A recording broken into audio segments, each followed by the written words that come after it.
All right, let's talk about your hydroponic water. We're going to dive deep into the reservoir today to uncover a story, a really important one that your pH meter just can't tell you on its own. You've heard this a million times, right? It's kind of the golden rule for a lot of growers. The thinking is, hey, if my pH is sitting in that perfect little sweet spot, then my plants have got to be happy. Everything's good to go. But, and this is a big but, it turns out that's one of the most dangerous myths in hydroponics. Seriously. Your meter can be showing you a perfect pH reading, while under the surface, your whole system is quietly marching towards a total crash. So to really get what's going on in there, we have to look past that one single number. It's time to start decoding your water's drift, and that means understanding how two key metrics work together. First up, of course, is pH.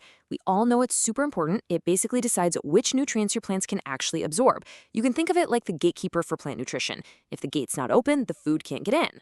And the second key player here is EC, which stands for electrical conductivity. Now, this tells you the total concentration of nutrients in your water, the overall strength of your nutrient solution. It's just a measure of how much stuff is actually dissolved in there. And here it is, the most important part of this whole thing. Neither pH nor EC by themselves gives you the full picture, not even close. The real story, the information you can actually use, is found in the pattern of how these two numbers move or drift together.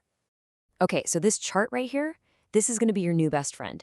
It basically breaks down that whole pH and EC relationship into a simple diagnostic tool. We're going to look at 4 key patterns. Each one points to a very specific problem and tells you exactly what you need to do about it. Let's walk through them. First up, your pH is bouncing all over the place, but your EC is rock solid. Now, that might seem okay, but it's actually a huge red flag for an imbalance. It means your plants are picking and choosing their favorite nutrients and leaving the others behind. So even though the overall nutrient strength looks fine, the recipe is all wrong. The fix? A full reservoir change. You gotta hit reset. Okay, pattern 2.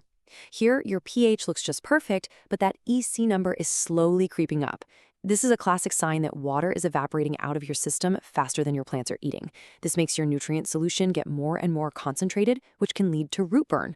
It's like trying to drink salt water. It just makes your plants thirstier. And now for the double red flag. This is the big one. If you see both your EC rising and your pH drifting like crazy, you've got a real problem. Your root zone is fighting a battle on 2 fronts. You've got way too much salt building up, and you've got a major nutrient imbalance at the same time. This is an emergency, folks. Change that water immediately. So, what if your meters looked perfect? pH is stable, EC is stable, but your plants just look sad. You know, the leaves are droopy or growth is just stopped. This is when you have to trust your plants, not your meters. It's a sign of invisible enemies, like contamination or maybe a depleted micronutrient that your sensors just can't see. And that leads us to the most critical and honestly kind of scary part of this whole discussion. The dangers that can be lurking in your water that no meter on Earth is designed to find. Here's the hard truth. A warm, nutrient-rich tank of water that doesn't get changed often, it's the perfect breeding ground for some really nasty human pathogens. And I mean serious stuff like Listeria, Salmonella, and E. coli. And these things don't just float around. They form biofilms.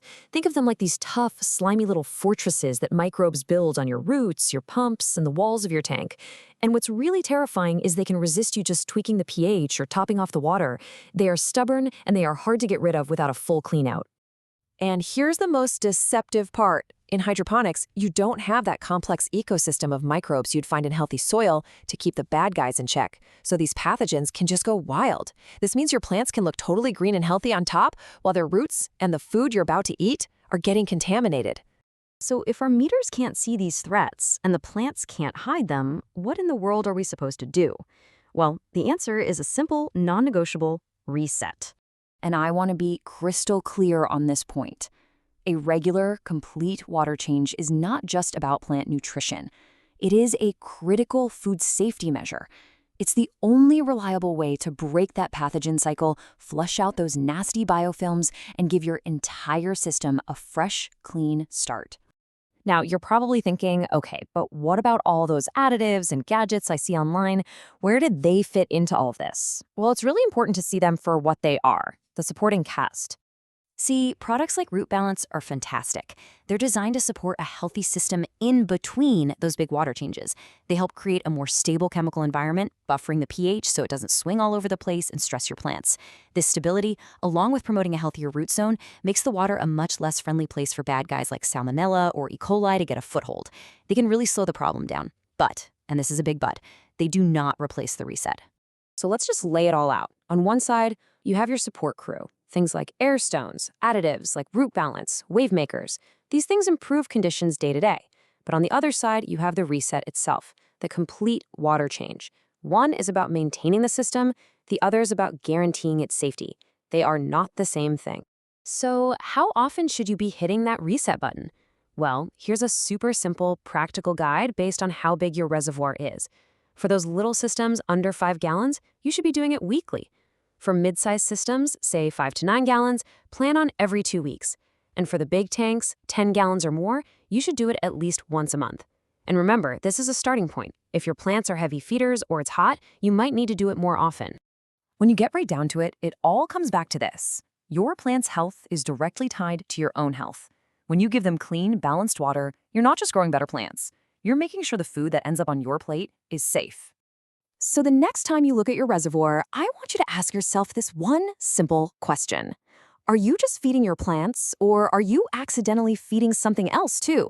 Knowing the difference is the real secret to a successful and safe harvest.